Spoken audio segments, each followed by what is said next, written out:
before we get into this video, I just want to say a quick announcement about something new I would like to call the Forest Awards. Now, I'll be having an award show hosted by me and awarding games I have beaten, not the games of this year, but what I have beaten. You may see some old games, some new games, but so many awards will be given out, like Best Narrative, Best Indie, and also my personal game of the year. So, if you want to jump in or tune in, it's gonna be on December 10th live on YouTube, and I'll see you there. Enough from me, let's get into this mediocre review. Hotline Miami is a weird game, but absolutely bloody fun at the same time. Hotline Miami, in my opinion, is way too overlooked for its bloody atmosphere, its violence as well. Way more than you'd think, and even more violent than any of the Call of Duty games. The violence is minimized by making it 2D, but for its 3D it would be more violent than any freaking games in the Doom series. But even with that big con, I still recommend anyone over the age of 13 to play Hotline Miami, because this game is a diamond in the rough. So let's spray some guns, kill some bozos, and die straight into this mediocre review. With a special guest, my YouTube friend Storm, assisting me in this review, so go check out his channel in the description.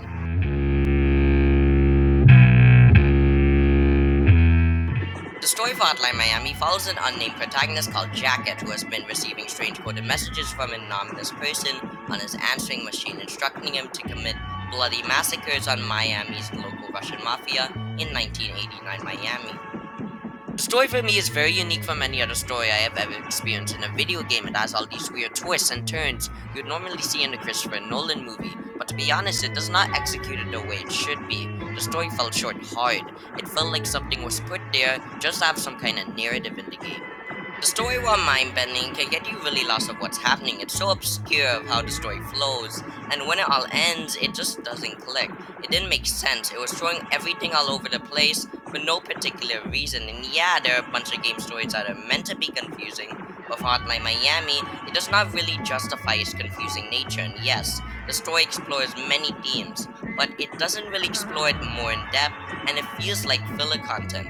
Overall, the story for the game is okay, but it's executed really poorly, and it just wasn't written well for me. But my friend Storm here might say something else.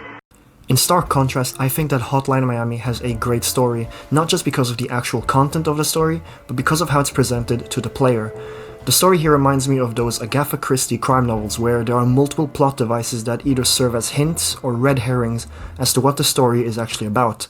The phone calls, the friend who works everywhere somehow, and the masks, all these repetitive elements on their own don't tell the player much, but as you start putting them together, a much darker narrative becomes clear. I will say that the story can be confusing, but in total, I believe that the story manages to show us how violence can alter our thought process and how we can slowly disassociate from our moral values, but that is something that we will talk about in a future video sometime soon. Even if there are some confusing elements to understand the plot, it is simple if you take it on surface level and much deeper when you look at it analytically, so I'd say this is exactly what a video game story should be. The gameplay of Hotline Miami is really good and really hard at the same time. I wouldn't say the game is a roguelike, but it certainly acts like one. The whole premise of Hotline Miami's gameplay is, well, dying, but also you as a player try to be strategic in a sense, to try to get through a level without dying. At the start of each chapter, you'll get to choose a mask that can massively alter how you play. One mask can give you more guns to spawn, one can have you kill someone immediately with a melee, or even make you a tad bit faster. Either way, with a massive 26 master unlock and choose from, any Kings of playstyle can be mastered just by finding your preferred mask. Once you're done choosing a mask, you can now finally get into the action. At each checkpoint, even when you die, you start with nothing. You can punch or finish off opponents, but there are a lot of weapons to use in this huge playground each floor has. You can relive the MW2 days with a tomahawk, literally attract everyone like you have a gun pack with the assault rifle, or literally blast through enemies with my favorite weapon, the shotgun. There's a very decent amount of weapons in the game to use and unlock, each with their own set of values. There are also creative ways to kill your opponent, slamming doors into their face, firing shots, and camping in the freaking corner to massacre them, or waiting patiently for the perfect shot. The environment can be used to your advantage with multiple doors, tables, to possibly get the perfect attack play.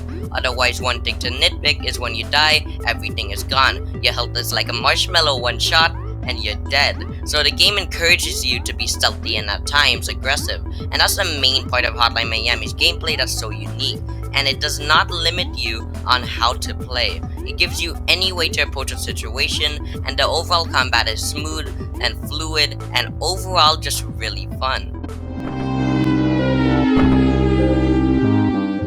Although we both disagree on the story, both FF7 and I agree that the level design of this game complements the gameplay well. Hotline Miami is split up into chapters, and to keep the pace going smooth, the levels are short, each divided into small checkpoints. Matter of fact, you can see how many checkpoints there will be in the level. Prior to starting the mission, the game shows you how many floors there will be in the mission, and each floor in itself is a checkpoint, so it's very well communicated to the player as to what they will be getting themselves into. Now into the core of the level design.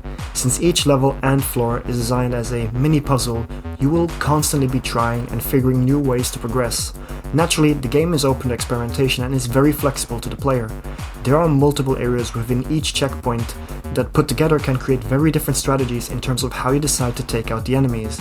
There was this one room where I wanted to stealthily use the knife in a circular clockwise pattern, but ultimately after many failed attempts I decided to go guns blazing and attack from the bottom of the room, which proved to be much more successful.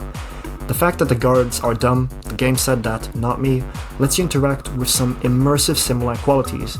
You can use the doors to hide from gunshots, lure enemies out from behind chairs, and not much more really. Although the game does have these realistic parts, the levels are mainly focused on you, and like I did mention earlier with the options, levels are basically laid out as a big playing ground for you to run around and do whatever you want, with some realistic elements that encourage you to switch up your game plan occasionally.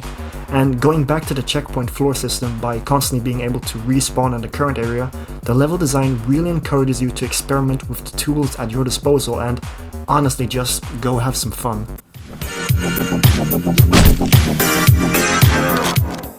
The music in Hotline Miami, to my surprise, is actually really good. Now, I probably should have thought the music would be good because the game is set in the 80s, but the music caught me off guard.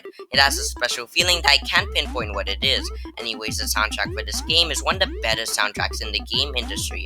It does what any video game soundtrack should do. It sets the tone and establishes what this game could be about. Otherwise, Hotline Miami's music is vibey and kind of have a disco type music. What I love about the music is that it makes you feel like you're in an endless dream, like in the game, where you keep dying and try to eliminate all the mafia without, well, dying. But the game's music also makes you feel like this is what's going on in your head. It establishes this emotion that this is you as a player creating this music, as it blends into the atmosphere so greatly. Overall, Hotline Miami is really good, but really falls short of its story. Otherwise, its gameplay, level design, and music is excellent and really good for an indie game. Sure, Hotline Miami is hard, but that's the point. The game was clearly going to be a good game from the start. So in my standpoint, the game gets a mediocre 7 out of 10. But my friend Storm here thinks otherwise. In his opinion, Hotline Miami is a timeless classic, with action that always keeps you engaged and thinking about what's next to come, with a story that is much more than it appears. Combine this with the music from artists like M.O.O.N and Sun Araw that can make you feel like you're going to the club, and very detailed pixel art. Hotline Miami is easily one of the best indie games of the 2010s. My friend Storm here will give it an 8 out of 10. That's it for now, guys. Big thanks to Storm for helping this video become a reality. Check out his amazing channel below in the description. He's a really great YouTuber. But I just want to take the time to thank you guys for all the love and support for all the videos coming out in the last few weeks. It's been amazing. But still, that's it. So again, that's the end of another mediocre review.